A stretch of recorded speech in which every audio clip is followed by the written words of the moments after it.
आता आपण बटाट्याची भाजी बनवतोय, तर बटाटे उकडून सोलून घ्यायचे आणि त्याला असं कुस्करून घ्यायचं हातानं.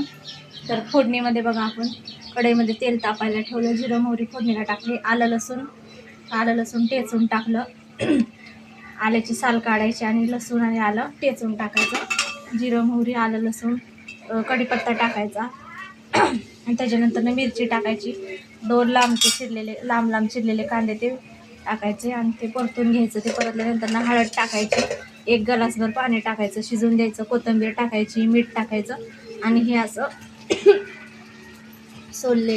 उकडून घेतलेले सोलून घेतलेले बटाटे टाकायचे. असं मॅश केले बटाटा असं आणि ते टाकायचे.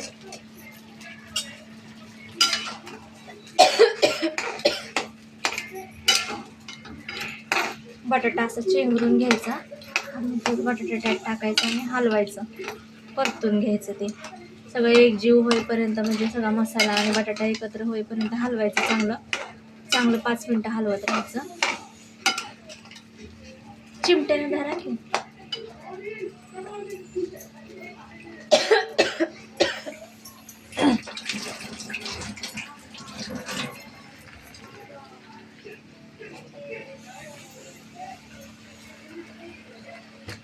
तर बघा, आपण डोसे बनवले. हे बघा कसं डोसे बनवलेत. बटाट्याची भाजी बनवतोय, चटणी बनली आहे. मुलं चटणी आणि डोसा खाते ते.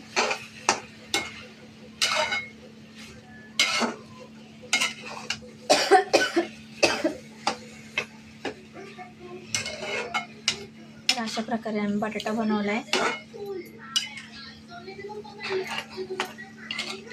असा पिवळा बटाटा बनवायचा.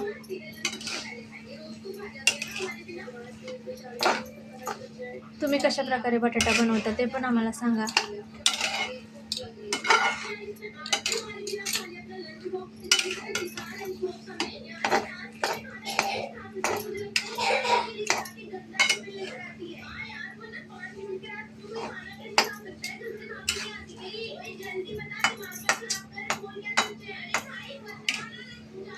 आवाज कमी कर की रे कृष्णा. असा बटाटा बनवला बघा, पिवळा बटाटा. आपल्याला ताटामध्ये घ्या की, म्हणजे दाखवते.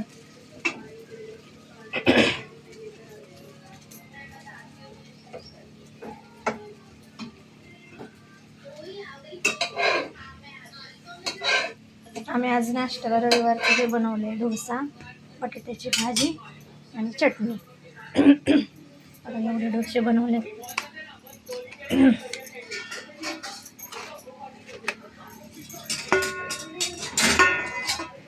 ते ताट बनवून दाखवतो तुम्हाला.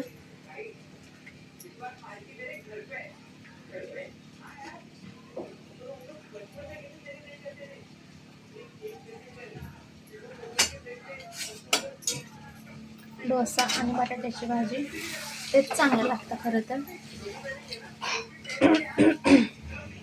तर आपण आता डोसा आणि बटाट्याची भाजी दाखवतो तुम्हाला.